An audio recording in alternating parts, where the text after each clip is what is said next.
Unahan sa pagkuha ng relief goods at tinapay ang mga sinalanta ng bagyo sa Nabua, Camarines Sur.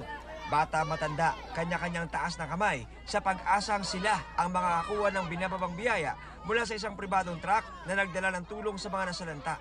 Ganyan ang sitwasyon ngayon mga kapuso dito sa bahagi ng Nabua Highway.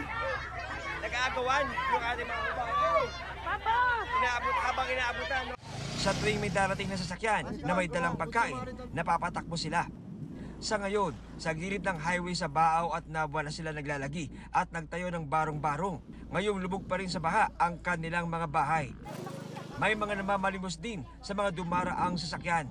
Yung binutas ng asawa ko para makalabas kami dyan. Baka kami nalunod na dyan. Kailangan po namin pagkain talaga po. Humingi po ako ng konting donations. Nakalikom po ako kahit papano ng pang-donate. Malawakan pa rin ang baha sa Camarines Sur, kaya ang mga chopper ng PNP Air Unit sa mga bubong ng gusali nagbaba ng relief goods para sa mga binagyo. Nakapaghatid na rin ang mga otoridad ng tulong sa mga isolated na barangay sa Buhi, Kamaligan, Milaor, Baaw, Bula at Nabua. Namimigay rin ng libreng tubig sa ilang lugar sa Albay at Camarines Sur ang pulisya. Kahit walang pagkain, basta may water, magsusurvive ang tao. Lilipat naman natin yung truck sa ibang lugar na mas may nangangailangan po.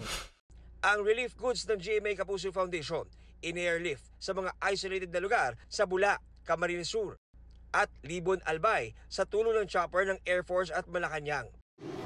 Nagpakain din sila sa ilang nasalanta sa Binabalak, Camarines Sur at sa Tuwigaraw sa Cagayan.